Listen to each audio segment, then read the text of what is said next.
And by competing in barbecue, I mean drinking beer all day. Every day. So much going on. All right, cool. Oh yeah.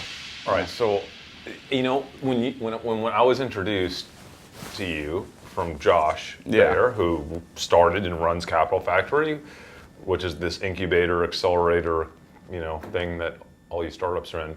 He told me that you were one of the brightest people he's met in 7 years. Is that which says a lot, a lot. And he also told me that he has been hitching rides himself between Houston and Austin. He actually said there was a funny story where he hitched a ride from Houston to Austin and you were the driver? Yeah. And you took the whole 2-hour ride to sell him on Hitch, and then he invested? Yeah, so... Is that true? It is true. So this one was to Dallas, and so part of the struggle with being, I think I was 18 or 19 at the time, and obviously had no network and never worked anywhere before. And the problem was that, initially when we're building the business, in order to get to liquidity, it requires a bit of cash. There's some subsidy dollars to go into it, and I could never raise a single dollar in my life. And Josh was the only investor that I actually knew, but I never got FaceTime with him, ever. So he requested a ride with Hitch, and I didn't have a car in Austin, and I wasn't old enough to get a rental car either, so that was a problem. So one of the mentors that Josh introduced me to, I reached out to him, he got me a rental car. So then I picked up Josh and I took him to Dallas, actually. So I took him to Dallas, even though we didn't operate to Dallas. And then after that ride, he said, "Hey, Coach, how does $100,000 sound?" And I was like, "That's officially the most expensive hitch ride that's ever happened." So it's $100,000 hitch ride. So. Oh, yeah, that's impressive. and you've done really well for a company that's like. It seems like you just kind of started, right, recently? Yeah, I mean, it's a long story. We were previously known as Crew, and it was just me kind of trying to trying to solve this problem in the intercity space. I was always dissatisfied with the megabus and the Greyhound that was traveling in between two cities. How big is the bus market, first of all? It's a huge market. Globally, it's like $75 billion, and it's not even the most common way that people get in between two cities.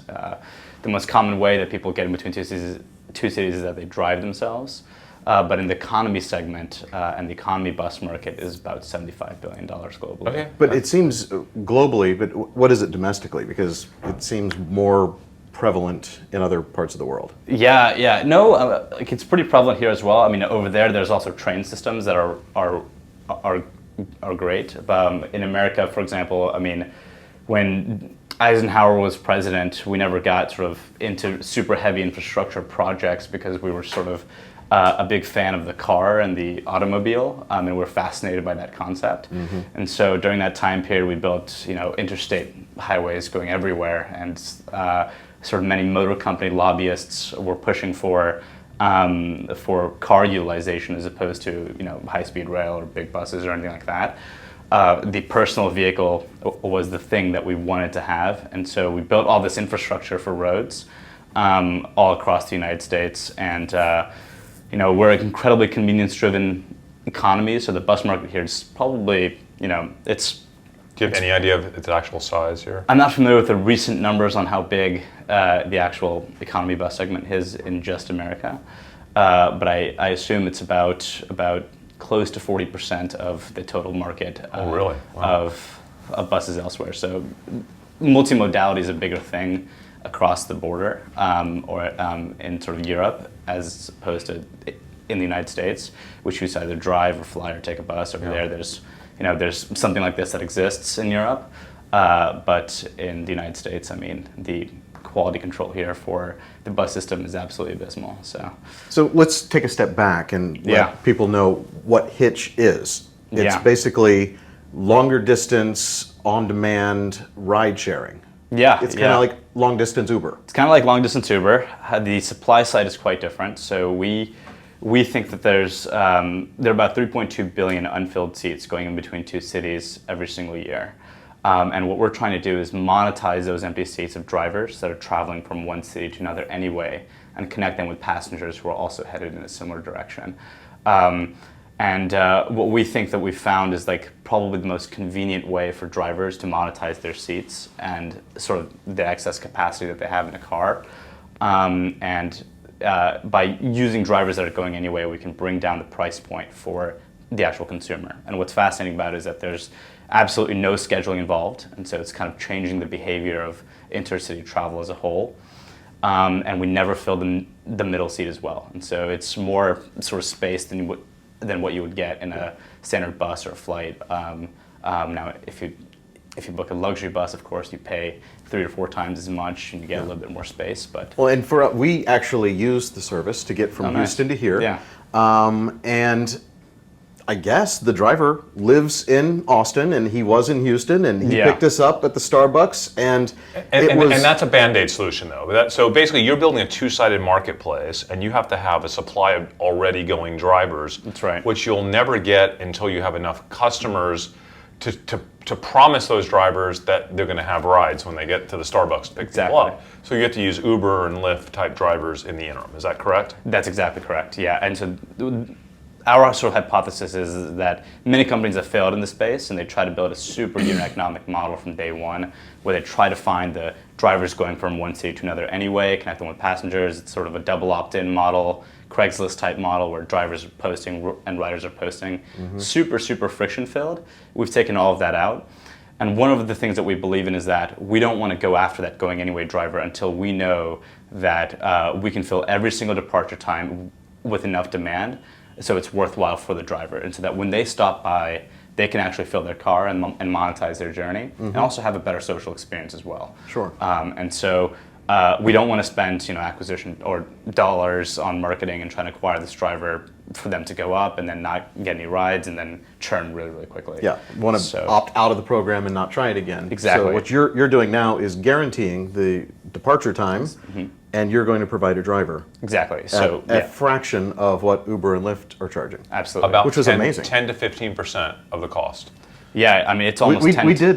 We priced. It's almost 10x cheaper than. So if you book a private car, it's $75. Yeah, but it was like for an individual driver, it would have been an individual rider. It would have been just $25, and an Uber ride was $240. Exactly. So. Exactly. And so if you share, you actually can't pool a ride between like Austin and Houston with Uber. Like their actual network isn't set up that way, and you can with us. So with a lot of these on-call drivers that we use, that's what we call them, the actual subsidized supply, we match them with sort of passengers going there and coming back, and that's how we sort of reduce the burn, and we can be marginally profitable or profitable on a lot of those rides. And so the unit economic model actually does work in the early days.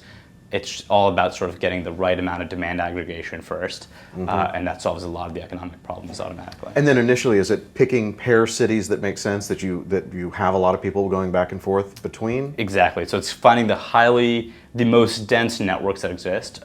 We don't just let sort of customers drive routes. So like Dallas to New York is never going to happen. That's never going to happen. Right. Yeah. But Dallas to Austin Yeah. is probably your next market. That's the next market that we're launching in the next 4 months. So, I don't know that Dallas to New York would never happen. I don't think it would be a primary use case of your app, but there are a large number of people that are traveling cross country, right? That will not pay to fly.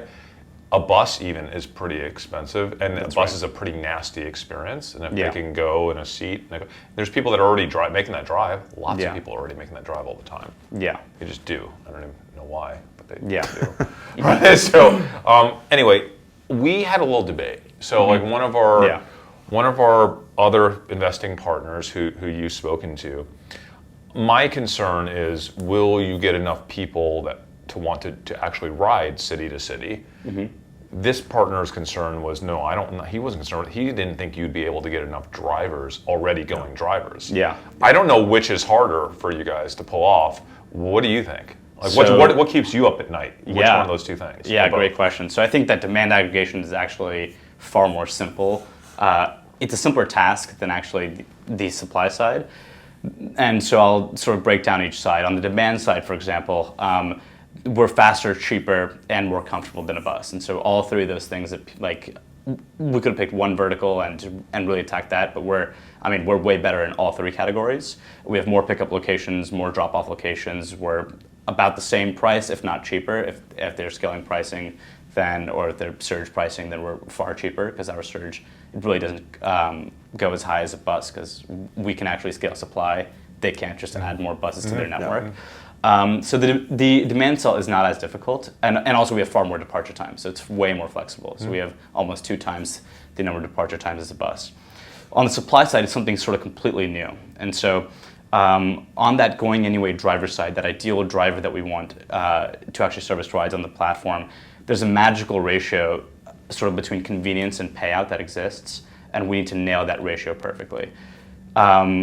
Sort of historically, people have failed at that problem where they've sort of induced way too much friction into the actual driver's booking model that has led to high churn for that driver. And so what we've done is that we've made it incredibly easy for that driver. We think, and our hypothesis is that if it's convenient enough for the driver, if it's of high convenience with a moderate payout amount, that driver will actually service rides. However, if the driver has to go out of their way, if they have to post and plan, if they have to commit to a journey days or weeks in advance, they will not actually drive. And that's what we've seen before. And so we're a sort of very convenience-driven consumer market.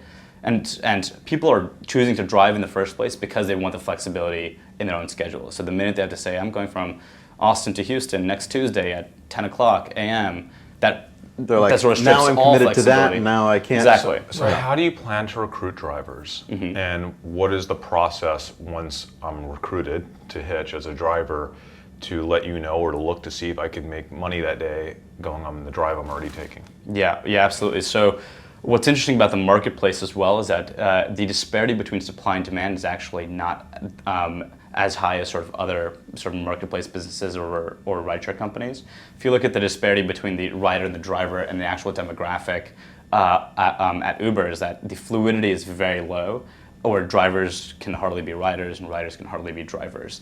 In our case, it's almost always actually the same person. So when we actually post a lot of rider ad content, we do get driver signups and going anyway drivers actually committing to do rides. And so we've actually seen the increase of that sort of with just consumer marketing, with just rider marketing. We've seen the going anyway driver side actually increase in volume. And So it's more of a carpool type situation, right? Because they're all just normal people. kind of in it together. Yeah. They're, you know. Exactly. Yeah. So you're just getting started. You've been doing this for a few months, right? Yeah. You're doing hundreds of rides a month between Houston and Austin. Do you have dozens of drivers or hundreds of drivers who have signed up? Or? So we have more drivers than riders today, and that's actually a problem. Or we actually have 500 drivers that have signed up for the actual service, and we didn't. But only when they're going. So about over 75% of them are going anyway drivers. And how often do they go? I'm just curious who these drivers are. It really varies, but a lot of the people who are the early adopters are going far more frequently, and so. Are there people that do this every day? There are people who do this up to 2 to 3 times a week. Okay. And so they'll take. They live in Houston, and actually a lot of nurses on the platform, where they work in a hospital in Houston, they live in Austin, and they're actually commuting between the 2 cities. And they often drive or ride. Mainly they ride. But a lot of the drivers are also people who work in tech as well, coming into Houston, coming into Austin, and they often have to drive because they need their car, and so they're more than happy to monetize their ride as well. It's also a double benefit because their company is expensing their ride, and they're also making money, and so they actually are in full profit in that ride, and so those people find it super attractive. But on average, from a ridership standpoint, and this also is pretty equivalent on the driver standpoint too, is we're getting about 1 round trip a month. At this stage now, this vastly changes when you go into the commuter market. It goes up to 7 round trips a month. The what market? Sort of the commuter nurse market and the business traveler market. Yeah. Those people will book private cars, they'll pay higher and not share their ride, but go up to sort of 7 times a month or 8 times a month for round trips. So the business model, like we had to go to a Starbucks, so we took an Uber or a Lyft to the Starbucks. Yeah. Is that common? Are people going to have to like take a Lyft to the Starbucks and then get on Hitch? So that's where we make a trade-off between supply and demand, is that these Starbucks are actually located at the choke points of sort of highways that are going to that destination city. it's a big, big win for the supply side, and that going anyway driver, and I mentioned convenience earlier, is that a driver that's driving towards Austin can basically pull off the highway, stop at a Starbucks, and pick up those passengers and continue on his or her journey. And we're not from here, so we didn't have a car, so we had to Lyft there. But I imagine that you can have people just leaving their car at the parking lot at Starbucks. And so yeah. Starbucks probably doesn't love that. But yeah, it really depends on which Starbucks you go to. People have tried that and gotten their cars towed. But in Dallas, actually, there's I've seen a few sort of overnight parking stays. People can do that. We currently don't have. Most people wouldn't drive there.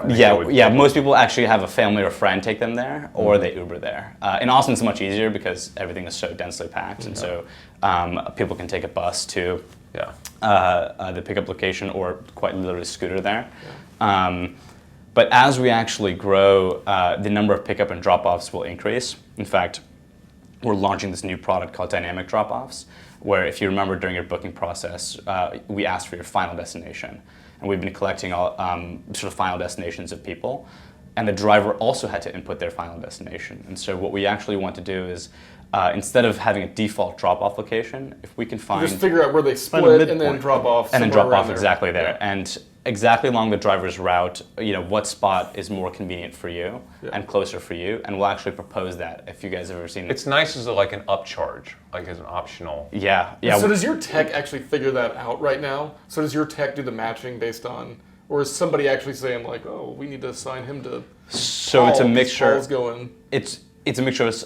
It's sort of a mixture of two. A lot of people have manual requests. For example, they'll ask to get picked up, where they started or etc. I only ride in cars with tinted windows. I'm kidding. Or like I have a pet, and that's when we'll have to actually manually come in and make that match because we got to find a driver that's willing to accept a pet.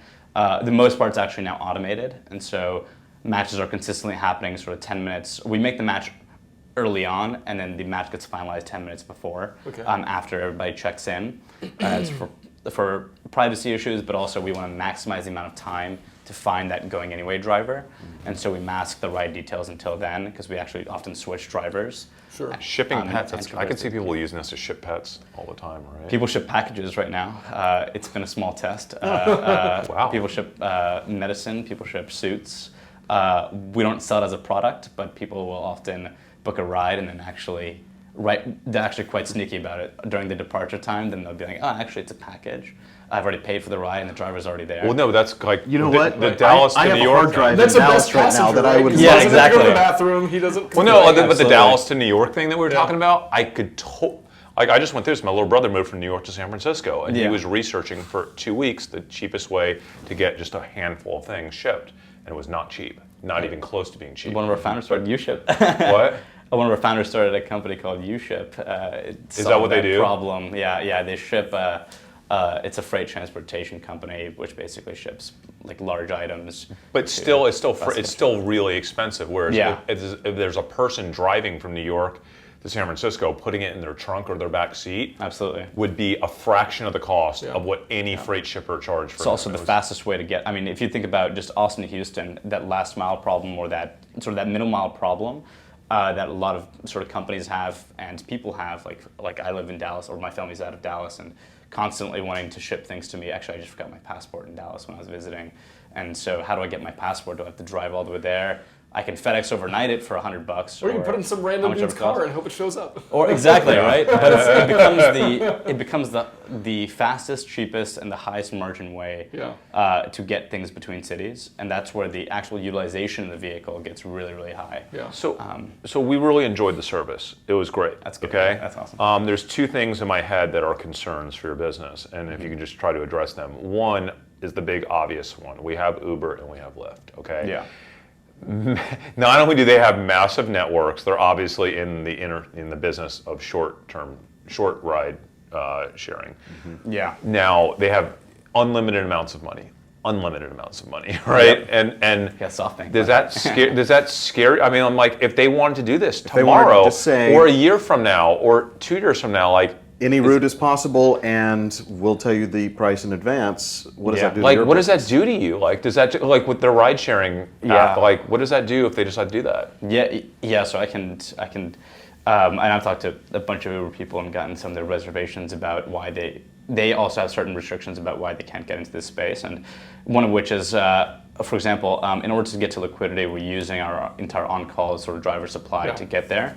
But if they were to do this at scale, that's massive cannibalization of their own in-city driver supply, which means less supply in-city, which means less liquidity, higher wait times, higher prices, and the competitor that's not doing this is potentially getting lower wait times, lower prices, and their main in-city product is completely being sort of cannibalized. The other part is that, for example, they launched Uber Freight, but Uber Freight actually it uses a different supply class than their actual in-city product. But if you look at Uber Eats and Uber Rush, for example, that's using the same supply class within a city, and Uber Eats is far higher performing than Uber Rush, and that's why Uber Rush didn't actually work out in city because they were using the same supply class, which means that their rideshare product actually got worse as their supply was sort of distributed between 3 different services, and so they decided to cut that instead of Uber Eats, and there's probably a multitude of other reasons why they cut Uber Rush as well. But I think that now with their IPO and with obvious supply sort of constraints and of making sure that their core product is actually sort of performing and trending towards profitability, I don't think that they're going to get into this space. At least not in the very near future. I think they're far more acquisitive than they are sort of entrepreneurial now, especially at the state that they're that they've reached. Travis is no longer running that company, and I think that it'd be far wiser to sort of partner with a company that sort of figured out how to acquire these going anyway drivers. It's a totally different supply class, so if we can figure out how to get that, sort of activate that sort of supply and that demand, I think it looks far more attractive for them to go down that path. Now, whether of acquiring it versus trying to mess with it. Versus trying with, and I mean, they have a multitude of projects that they're already working on getting in-city mobility right with their air taxis that they're building, their country or their globalization of Uber and all the fights that they're having to go through. I think it's a fair assessment. Yeah. You have a fair assessment. The other's a little longer term, right? But we talked about this yesterday, autonomous cars, right? Like, we don't know if this is coming in 2 years or 12 years. Yeah. No one knows. But if it's closer to 2 years than 12 years, does that completely destroy your business model as well? No, it completely makes our business model far better, and we're super optimistic about autonomous vehicles.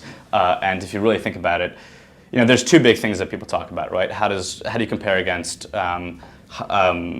sort of this high infrastructure, high speed rail projects, and how do you compete against those? And of course, the economics with sort of with autonomous vehicles work far better as you don't have driver sort of fatigue in the play or driver cost at play, and so you can monetize more seats. It's almost like a Turo-like a model. Now, but what I say by that is when autonomous cars come online, theoretically the supply strain that is keeping Uber and Lyft from getting this market, if they had an unlimited amount of cars, they would just wherever you want to Uber or Lyft. Because it doesn't matter where it the doesn't car matter, ends up, like, because the car's never going to have to go home. Now they just add it on to their network and go Right. anywhere, and it gets so cheap. The further you go, it's still reasonable, right? And then, so where I would sort of counter that and say is that look, I mean, it's a long transition. It's like it's not that Uber has 0 cars in one day and then like 500 million cars in the next day.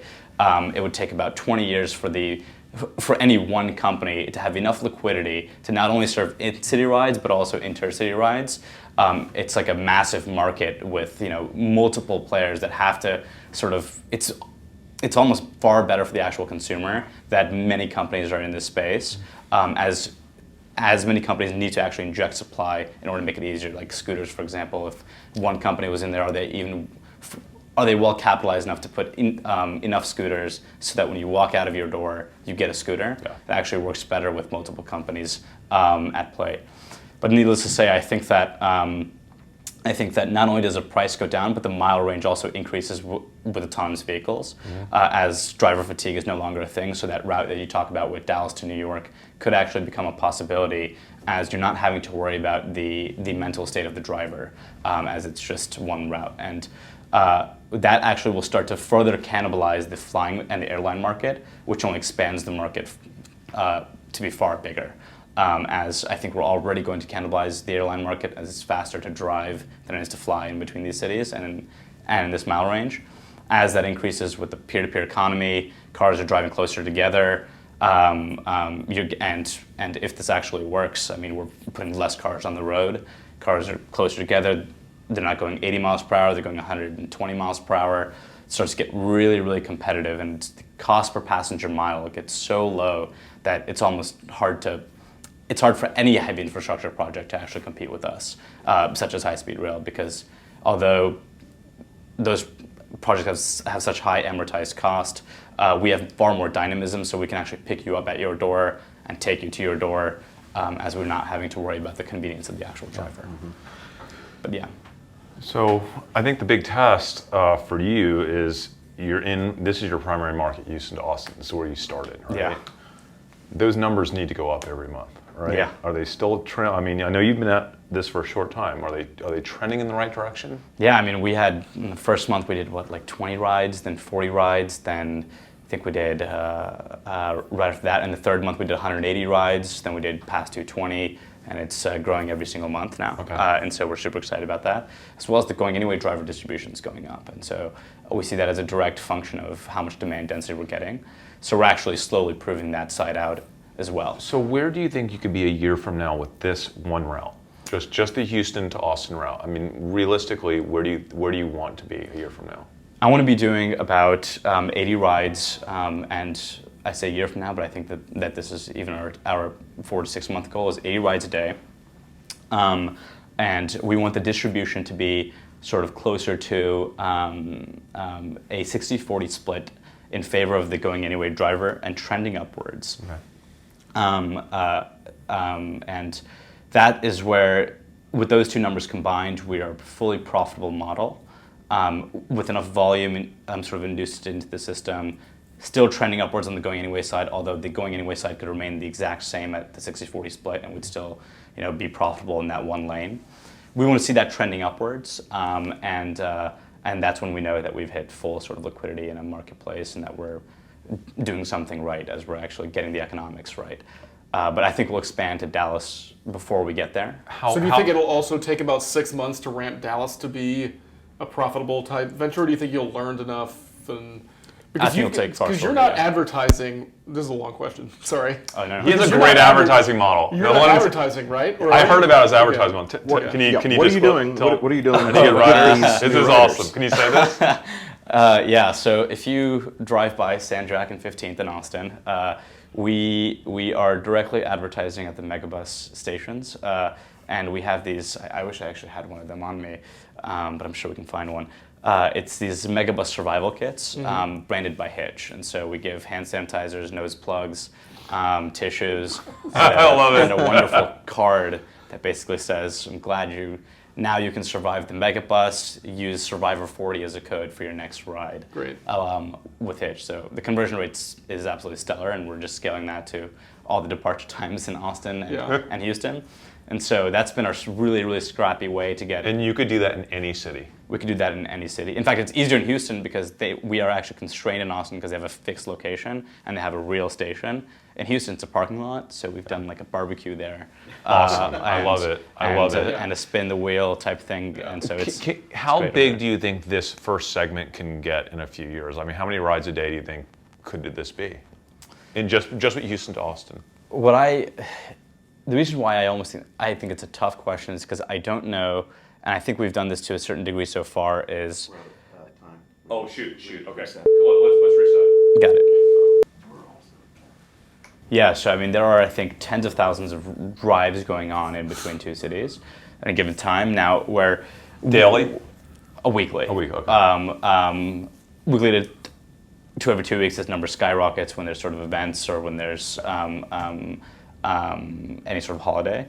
But where I think that this gets really interesting, especially from a ridership standpoint, is where, and we've seen this happen to some degree so far, is how much can we actually expand the frequency of travel for a lot of these riders because it's just so easy.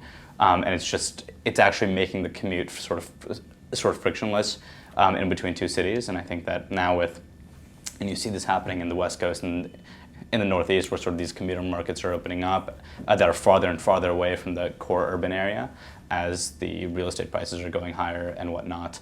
And what I'm excited to see is that if we can actually deliver a service and a product, and I think we can, that's just so flexible and affordable that you, instead of going back every other month, you start taking a round trip or 2 round trips every single month. And so we've done a lot of surveys between riders who previously took the Megabus and the Greyhound, and now are taking Hitch as sort of the primary travel option of going between 2 cities, and they used to take maybe go once a quarter to twice a month. And that was the most drastic case and the most extreme case.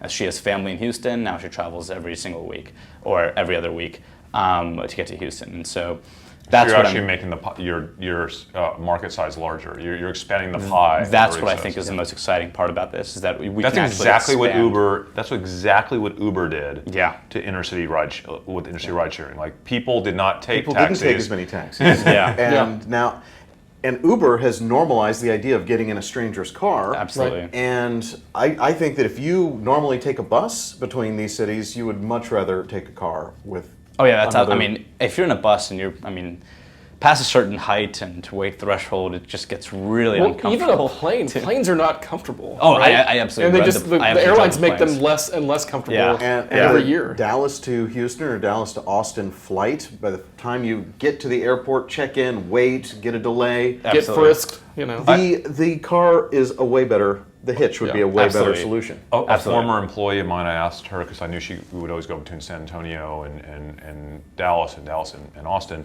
She takes the bus, the Megabus or whatever. Yeah. She told me it was frightening. Yeah, Actually it really actually is. frightening from a safety perspective. Yeah. So that was interesting to hear. Yeah, and the Greyhound. I don't know if you've ever taken a Greyhound or talked to people No. who've taken the Greyhound. If you go to the Dallas stop downtown, it's like, I mean, I'm like a 200-pound guy, and I feel frightened over there. And I can imagine what it must be like for a solo sort of female No. rider to go there, or for like even with students. I mean, just to get to drop your daughter off to the station in Dallas. I just kind of. So when does Dallas to Austin start? Because that is a monster route too. I think so too. I think the next 3 to 4 months we're gonna open up Dallas. The optimistic goal is as soon as the summer is over, we're investing heavily in sort of infrastructure changes to the product at this time, and a lot of instrumentation on the back end. You need to make sure the app's working at all times. At all times before we scale up, and then also we want to build a better bridge sort of between the operations team and sort of the health of the marketplace, which is our fantastic admin dashboard, in order to really be able to. I mean, as soon as we open Dallas, ride counts are going to double, triple, quadruple in the first month. And so, in fact, we already have a lot of Dallas customers, and our CAC is actually artificially higher because we've acquired all these Dallas customers who live in Austin and keep trying to request rides to go to sure. Dallas. And so what we've noticed is that if we actually launch Dallas, our sort of CPAs and our total CAC actually drops as we're actually getting revenue out of these customers now. And so we need to actually launch quicker to Dallas, and so that's what I'm excited about. But yeah, we got to build a better instrumentation, get the product extremely right, the actual tech product extremely right before we make that jump. How many folks are working on the tech right now? So we're hiring right now, but there are 3 sort of full-time, and then we have 2 sort of contractors who are also full-time, so total 5. But we just recently made 4 of those hires. So Why did you start this company?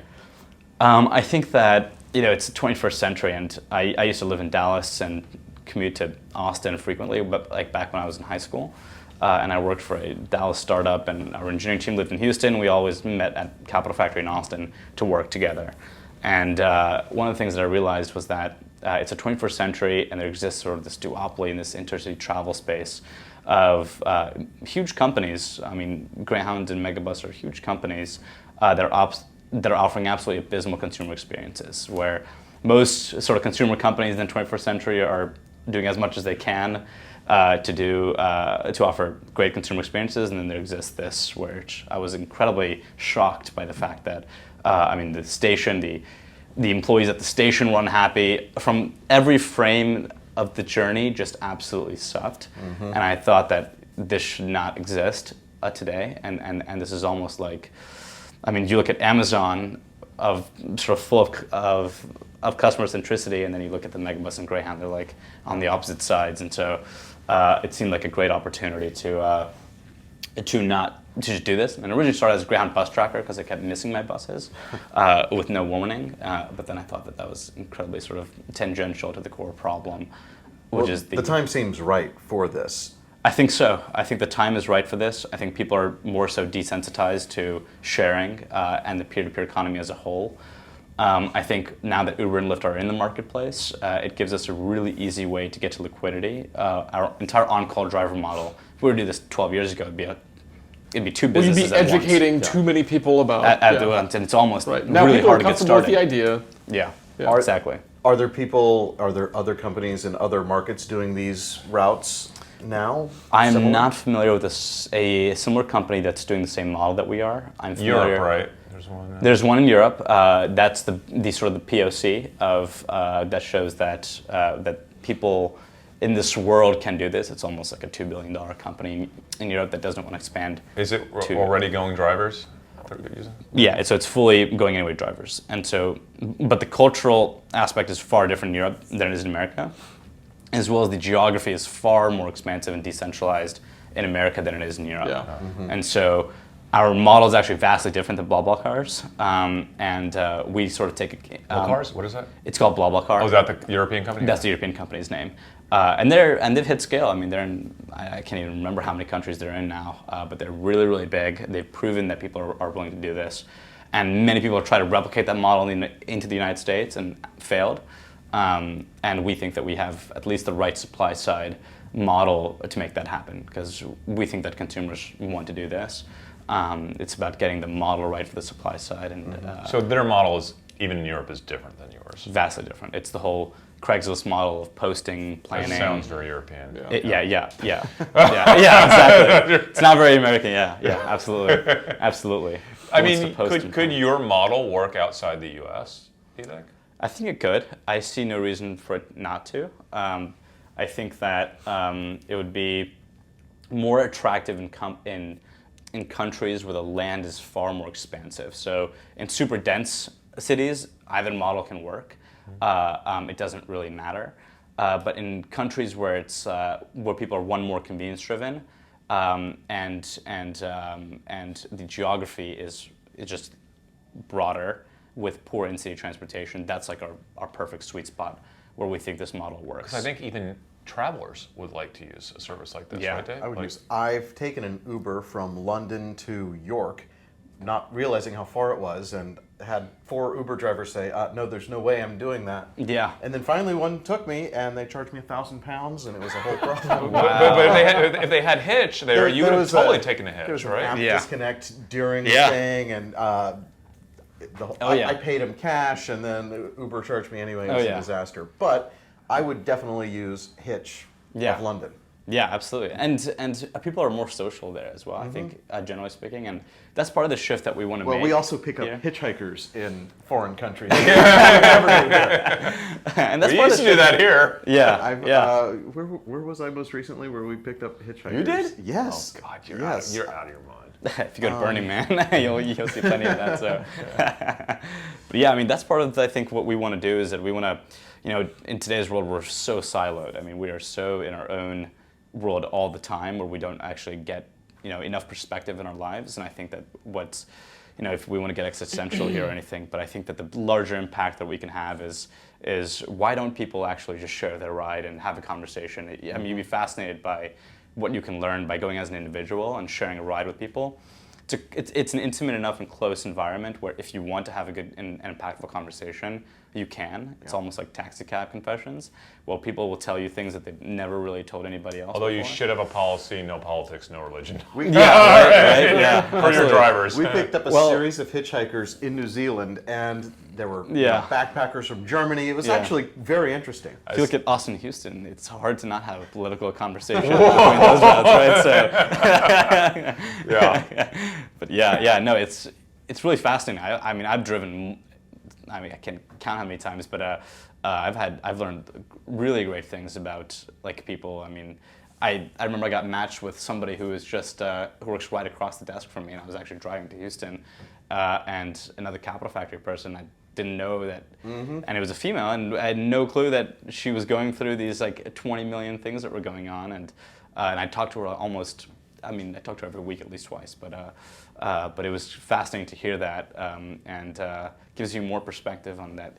Your problems aren't the only problems in the world. And I like that. That's And a also very, very humbling thing. Yeah. If you're being driven or driving with someone from the place, they're going to tell you the great places to go that night. That's absolutely true. They're almost your tour guide. I mean, if you're actually visiting Austin and an Austin local is driving you back, I mean, who better to tell you than, I mean, a travel agent? Like, if this person lives in Austin and is part of the culture in Austin, and can tell you all of it. So. I like it for that reason. Yeah. Rather than have you drive me every time, I might have Exactly. a random. Yeah, I mean, Kush, honestly, like when I got that email from Josh, I kind of thought he was out of his mind because I thought the concept was ridiculous. Yeah. Quite honestly, and then we talked for a while, and I got a little more comfortable with it. Like the more I think about the concept, the more I like it, and the more I get what it could be. Yeah. So it's a slow grower for me in terms of. Yeah.